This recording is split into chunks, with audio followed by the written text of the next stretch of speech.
E eu queria que você se apresentasse primeiro, porque muita gente pode dizer assim, conheço o Lúcio Flávio, publicitário e tal, mas o que é que você... O viés da política, quem é Lúcio Flávio na política? Bom dia, Everton. Bom dia aos meus amigos ouvintes. Já me sinto em casa aqui na Sala Brasil, por conta exatamente do programa que a gente apresenta aqui aos sábados na Sala Brasil FM, a rádio de quem ama Jesus.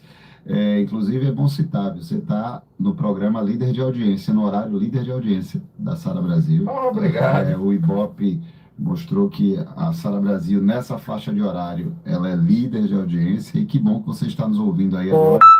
E Lúcio Flávio, eu sou conservador, eu sou cristão, eu sou evangélico, faço parte de uma congregação evangélica aqui no estado de Sergipe chamada Verbo da Vida, do apóstolo Darren Ray. Eu sou publicitário, sou empresário, sou professor universitário da área de marketing, tanto professor de graduação quanto de pós-graduação. Sou pai, casado, pai da Valentina, que tem 5 aninhos, e pai do João Guilherme, que tem 14 anos, e deixamos eles agora há pouco na escola.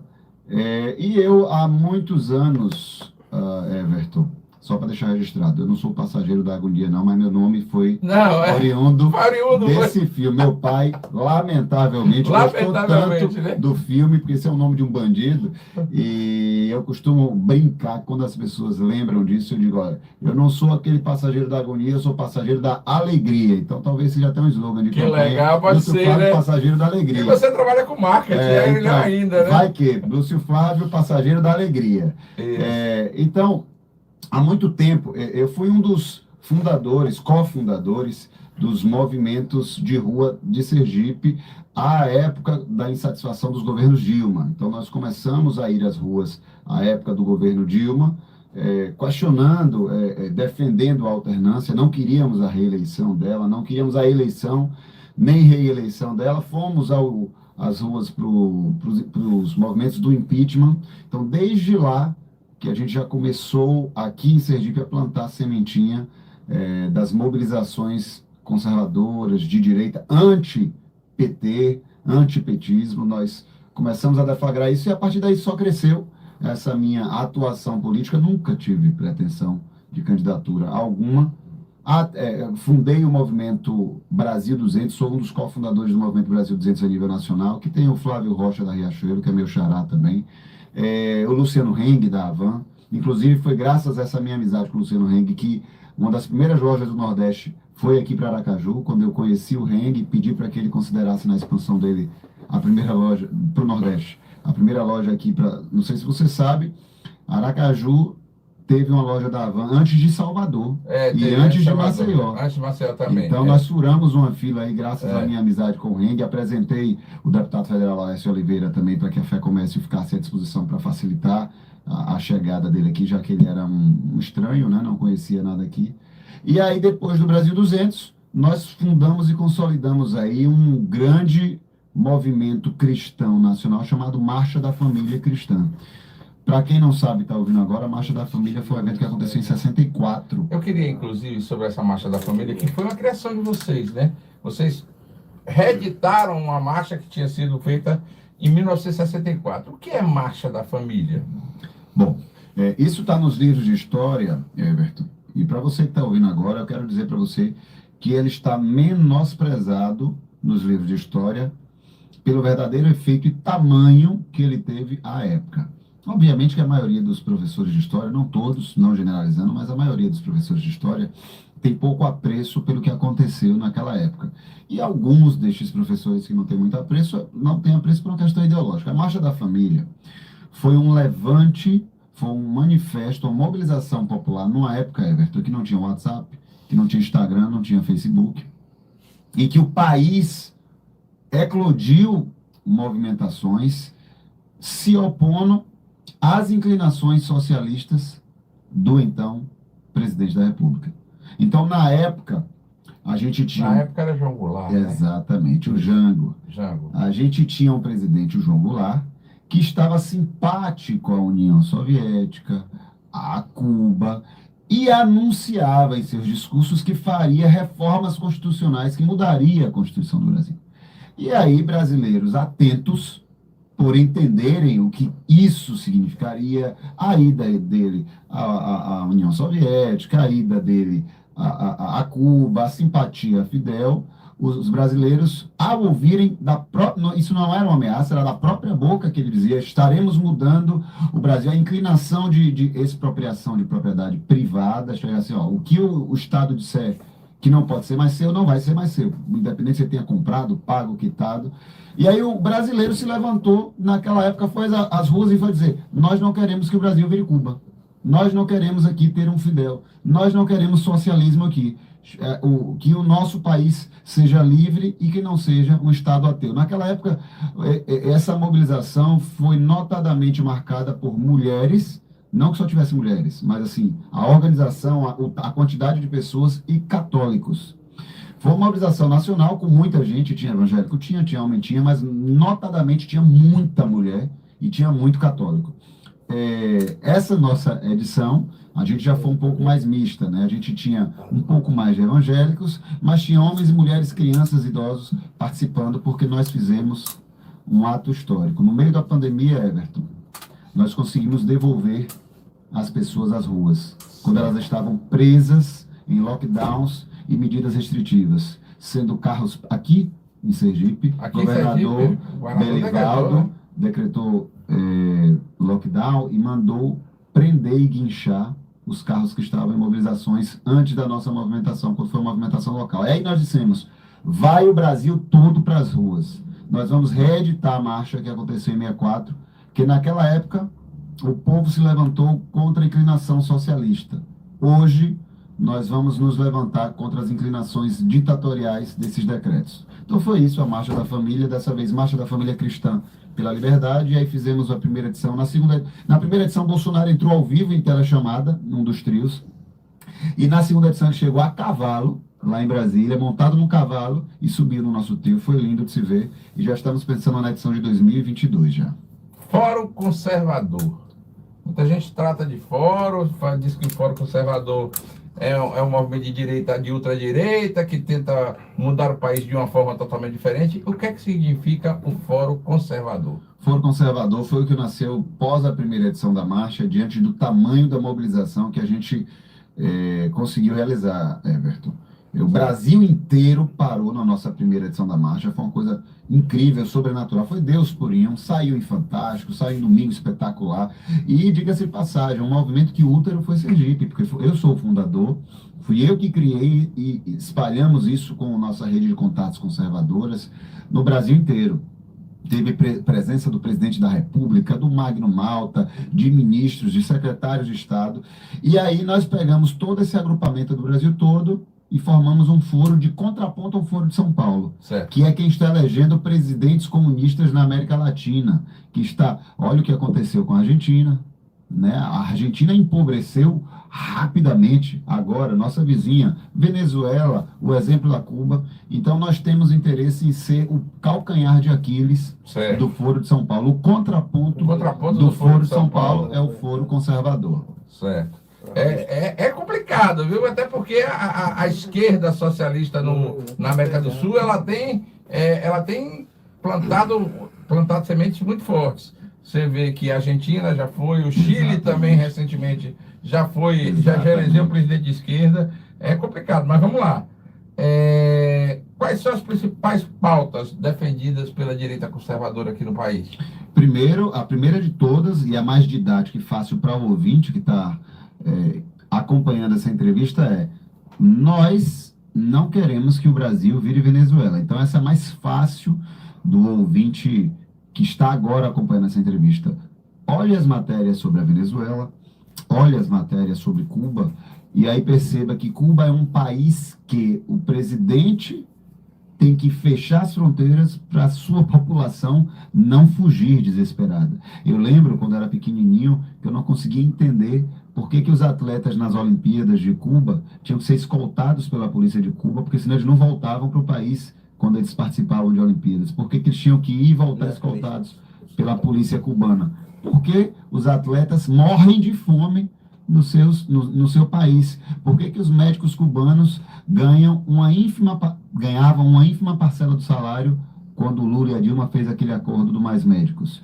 Então, didaticamente, para ser mais fácil, o ouvinte que está acompanhando a entrevista agora, nós não queremos virar Venezuela. Então, nós temos valores morais arraigados aí na cultura judaico-cristã, já que essa é uma rádio cristã, em que nós somos completamente contrários à cultura de morte chamada aborto, a legalização de drogas, como vemos as inclinações de esquerda ligadas a isso, a sexualização precoce de criança, erotização precoce de criança, ideologia de gênero. Somos a favor de maneira intransigente a liberdade do indivíduo, como, por exemplo, a questão do armamento civil. Uma frase icônica do presidente Bolsonaro é: um povo armado jamais será escravizado. Uma frase icônica naquela reunião que o Moro intencionou expor o presidente, naquela gravação daquela reunião ministerial, em que o presidente disse: eu quero meu povo livre, porque eu vou passar, o presidente Jair Bolsonaro vai passar. E se a população estiver armada, nenhum vagabundo vai escravizar a população brasileira. Uma das grandes preocupações hoje, de grande parte dos pais, das mães, essa questão da sexualização das crianças. Que absurdo. Né? Muita gente se preocupa com isso, muita gente está discutindo esse tema nas escolas, e muitos educadores acreditam que as pessoas têm que ser educadas com aquela questão que, bom, eu nasci, eu vou me decidir se você é homem ou se você é mulher. Ou seja, você nasce homem e pode decidir depois se é homem ou se é mulher. O que é que a direita fala sobre isso? O que a direita fala sobre isso é que quando você nasce alto ou baixo, você não pode decidir sobre isso. Que quando você nasce apto a determinado biotipo, você não tem o que escolher sobre isso. Se você nasceu magrinho ou gordinho, com a perna maior ou a perna menor, existem fatores biológicos que eles não estão à disposição da sua opinião. É isso que a gente entende.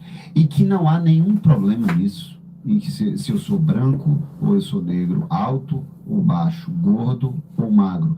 A direita conservadora, por exemplo, que taxam e pecham, não apenas a direita, mas cristãos. Você que está ouvindo essa rádio e você é cristão, a esquerda cola a pecha em você de fundamentalista. Essa é a expressão que eles usam.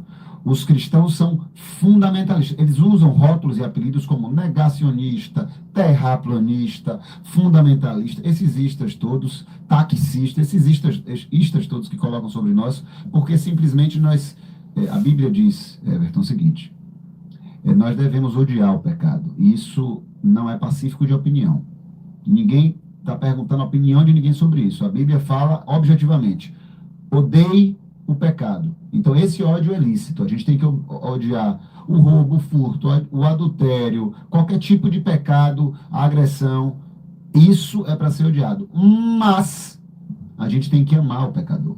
Certo. Então, nenhum cristão pode ser chamado de fundamentalista, porque nenhum cristão odeia, por exemplo, o homossexual. E aquele cristão que odeia o homossexual, ele não é cristão verdadeiramente. Porque Cristo não habita nele se ele, porventura, intencionar qualquer tipo de agressão, violência contra um gay. Contudo, a prática homossexual, ela está em desalinhamento, em desacordo com o princípio que Deus escolheu para o homem e para a mulher. O que não quer dizer que essa pessoa será desprezada, sofrerá preconceito, assédio, agressão verbal, ela será escanteada. Não. Até porque existem diversos outros pecados na Bíblia. Por exemplo, adultério é um pecado. O sexo antes do casamento é um pecado. E não se faz vista grossa a isso. Só que não se apedreja essas pessoas. O próprio Jesus Cristo disse que atire a primeira pedra aquele que não tiver pecado. Então isso é uma pecha absurda, como a esquerda coloca: vocês de direita são negacionistas porque vocês odeiam a vacina. Outra mentira. A gente sabe que o pai da mentira é o diabo. E a esquerda vive de mentir, né? Igual o Lula, vive de mentir. A direita não odeia a vacina. Certo. Até porque a gente tem que respeitar também aquele preceito bíblico que diz o seguinte, que é até o mandamento de Cristo, de Deus, né?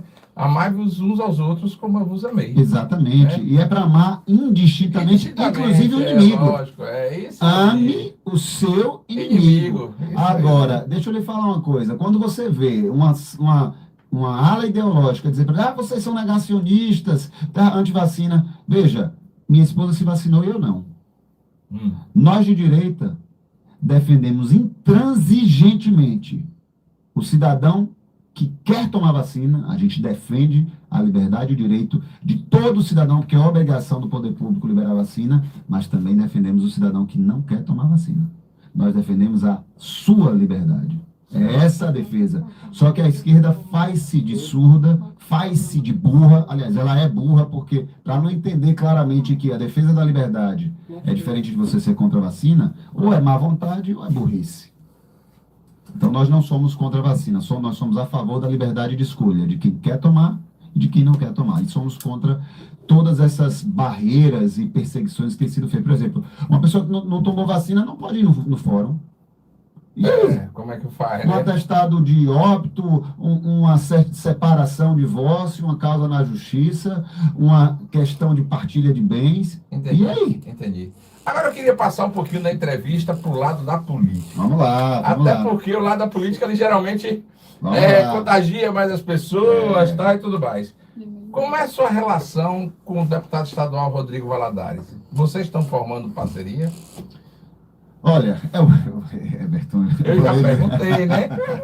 Perguntar não ofende. Brincadeira. Olha só, eu fui uma das primeiras pessoas a recepcionar o deputado estadual Rodrigo Valadares quando ele saiu do espectro de esquerda. Ele foi eleito pela esquerda, público e notório. Tanto é que eu não o conhecia, né? Que eu conhecia basicamente políticos de direita, eu não conhecia Rodrigo Valadares. Ele me procurou num jantar que tivemos com a Damares aqui. Nós recebemos a Damares aqui, ele me procurou: rapaz, você que é o Lúcio do Brasil 200, eu queria muito conversar com você, marcamos um café.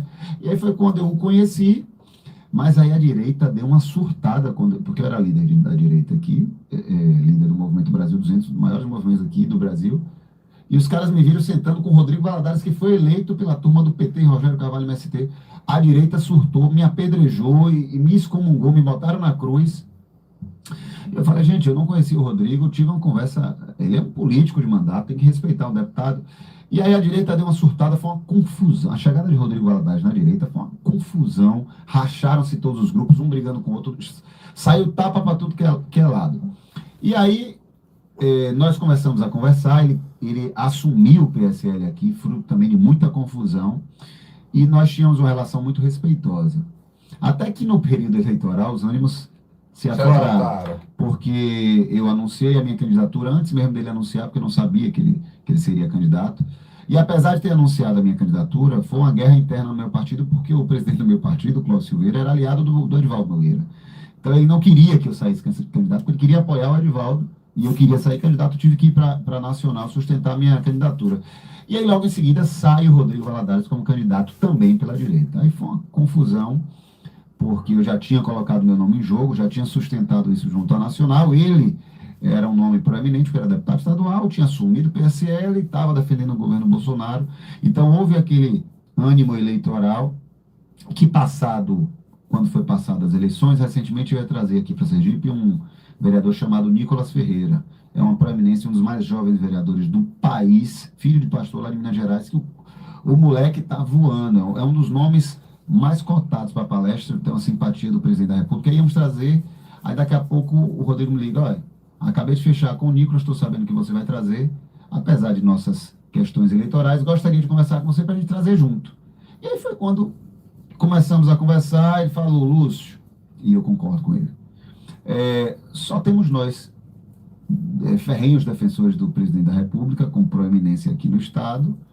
Se a gente não preparar o palanque para Bolsonaro aqui, ele não vai ter palanque em Sergipe.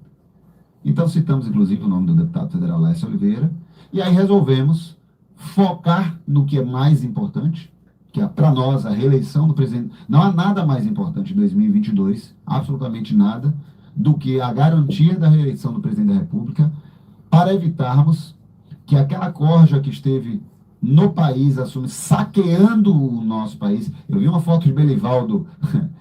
Eu até está no Instagram dele, Instagram, ele e Lula. Não, o governador do estado dizer que está discutindo o futuro do Nordeste, o futuro do Brasil, com um ladrão condenado em todas as... Não é Lúcio Flávio que está dizendo. Todas as instâncias jurídicas desse país, primeira e segunda, condenaram o ex-presidente Lula. enquanto que ladrão que roubou o nosso país. Aí vai o governador do estado de Sergipe, o nosso governador, o meu governador, apesar de não ter votado nele, não votei, mas ele é o meu governador, e discutir o futuro do Nordeste, o futuro do Brasil, com quem roubou o nosso futuro. Então, aí o Rodrigo Valadares disse assim, Lúcio, ou a gente prepara a estrutura e o palanque da campanha de Bolsonaro aqui, ou não tem palanque Sergipe. E aí, por uma causa maior, nós estamos dialogando muito, conversando muito, tenho respeito, porque ele é um deputado de mandato, tem defendido o presidente Bolsonaro, nossas diferenças eleitorais já passaram, 2020 passou, ele vai sair a deputado federal, ele é pré-candidato a deputado federal, e eu sou pré-candidato a deputado estadual. Então, faremos palanque para o presidente Bolsonaro, faremos alguns eventos conservadores trazendo nomes fortes, inclusive vou adiantar em primeiríssima mão para você. Estaremos trazendo o deputado federal Daniel Silveira para falar um pouco sobre liberdades, perseguições, STF, para aqui para o estado de Sergipe. Daniel ficou preso até bem pouco tempo, né? Exatamente. Bem pouco tempo, né? Assim como Roberto Jefferson. Assim como Roberto Jefferson, que saiu essa semana passada de tornozeleira eletrônica e parece estar em casa muito mais pelo problema de saúde do que realmente pela lei. Um absurdo. É um absurdo isso. Bom, no servir, o que é que falta na Assembleia Legislativa do Estado de Sergipe e por que é que você pretende ser deputado estadual? Olha, eu vejo uma Assembleia Legislativa completamente omissa, uma bancada do amém para o governador do estado, uma Assembleia Legislativa que não consegue abrir uma CPI, uma sindicância, uma CPI, por um dinheiro que foi furtado do consórcio do Nordeste dos sergipanos, 5 milhões de reais, que não tem prestação de contas. Você, cidadão sergipano, 5 milhões de reais saíram do caixa do estado de Sergipe para uma entidade, uma quadrilha chamada Consórcio do Nordeste, que era para ser comprado de respirador, para salvar vidas Everton, salvar vidas no Covid. Isso. Não veio o respirador e não veio o dinheiro. Então é uma vergonha que a bancada... E eu não tenho problema nenhum com o governador Belivaldo Chagas. Nenhum problema. Respeito, conheço a filha dele, já estive com ele em alguns momentos tratando das questões ligadas ao empresariado, porque eu venho do meio associativista da Associação Comercial, da Federação do Comércio, eu sou empresário, tive que tratar com ele e com o próprio Edivaldo acerca de questões ligadas ao empresariado, mas é inadmissível que a Assembleia Legislativa não consiga cumprir a sua obrigação, a sua prerrogativa, que é: cadê os 5 milhões do povo sergipano? Onde é que eles foram parar? Onde é que eles estão? Que era para salvar vidas no Covid, foi para o Consórcio do Nordeste e não voltou. Capitaneado pela tragédia chamada governador Rui Costa, governador do PT da Bahia. Então, acho que a Assembleia Legislativa, raríssimas exceções, eu não estou generalizando, mas raríssimas exceções temos lá. Né? Rodrigo Valadares, por exemplo, foi o único deputado estadual que topou discutir o assunto passaporte da vacinação na Assembleia Legislativa. Fui dar uma palestra lá, Everton. Dos 24 deputados, tinham 3 assistindo a palestra. Eles são... Eu trabalhei na Assembleia Legislativa. 3 deputados para assistir. 24. Olha, o ouvinte da Sala Brasil, você paga excelentíssimos salários aos deputados estaduais e ainda com verbas generosas de gabinete para assessores. E no dia que tem palestra, expediente, horário de trabalho deles, nós fomos falar de passaporte da vacinação e tinham 3. Nós tínhamos 3. Capitão Samuel, aí tinha Maria Mendonça, que está em todas, ela fica, e Luciano Pimentel, talvez. Luciano Pimentel estava também. E, além disso, o deputado Rodrigo Valadares. Lamentável a produtividade. Vá na Assembleia Legislativa para a galeria, quando for liberado, e veja quantos deputados assistem ou estão presentes. Aí você vai perguntar, não, estava no médico, né? Realmente trabalhando, né? Quem está lá trabalhando, você vai olhar se está lá de fato. Porque eu fui perguntar, deputado, você está onde? Não, eu fui no médico. Não, eu estava na minha casa. Não, eu estava em Brasília. Não, peraí, mas você está em expediente de trabalho. Né? É isso. Lamentável. Você, logicamente, na sua campanha, na sua pré-campanha, que é esse período que a gente está hoje, né, pré-campanha, você, logicamente, está formando um grupo político para apresentar. Você já tem candidato a governador, já pensou em candidato a senador? Vocês já estão vinculados a algum grupo político para que vai disputar as eleições majoritárias em Sergipe? Não, nós não estamos vinculados a nenhum grupo político. Nós assim fizemos em 2020, saímos de forma autônoma, Everton, sem usar um centavo de dinheiro público. Nós somos o único candidato a prefeito de Aracaju que rejeitamos o fundo do Partido Avante, né, o fundo do nosso partido.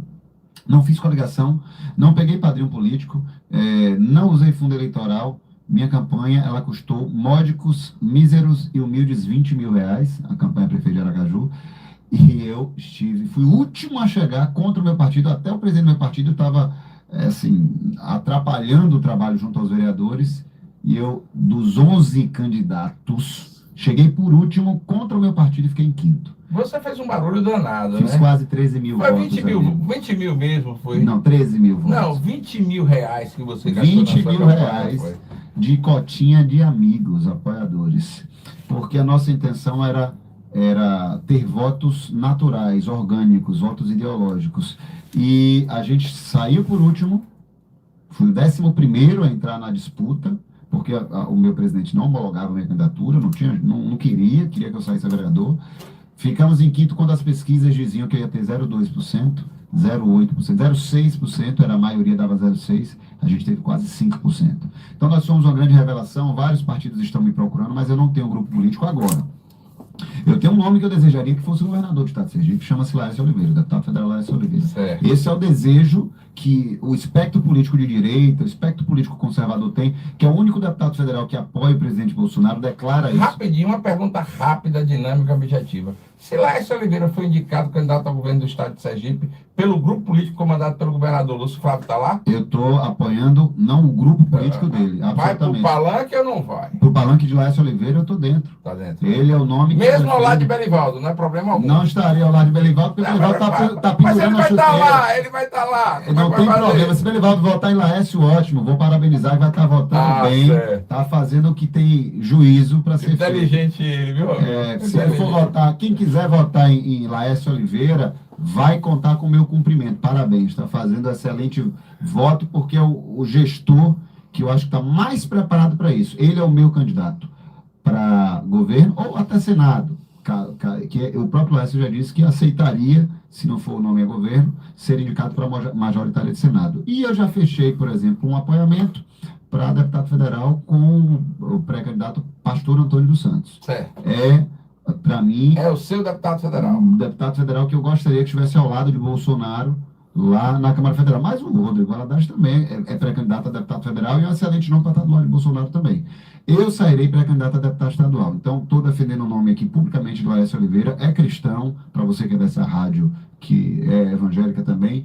É defensor do presidente Bolsonaro, é conservador e atende às pautas do setor produtivo, de geração de emprego, está fazendo excelente trabalho na FEComércio, no sistema SESC, SENAC, FEComércio. Então esse é o nome que eu apoiaria, mas não tem um grupo, não tem um bloco, não tem um padrinho, não tem nada. Sem bloco, sem padrinho, sem nada. É um sem nada hoje, mas com certeza vai dar um trabalho, porque olha, veja bem, eu me lembro da campanha de 2020, onde vários foram os candidatos, e que ele disse com razão. Eu me lembro, inclusive, que Cláudio Silveira dizia claramente que não queria que ter candidato à prefeitura de Aracaju e tal. Ele foi lá, defendeu junto à coordenação nacional do partido a candidatura dele, e foi o quinto mais votado aqui de Aracaju. Realmente e não é estranho, mas você vê que a direita conservadora em Aracaju e em Sergipe é forte, tanto é forte que aí está lançada a pré-candidatura do Lúcio Flávio, que é o passageiro agora da alegria, não é mais da agonia. Eu não esqueci de jeito nenhum, agora é o passageiro da alegria. Tomara que você tenha sucesso, Lúcio, muito obrigado pela entrevista. Tenha sempre aqui os microfones da Sara Brasil à sua disposição, até aqui, porque aqui é a sua casa, né?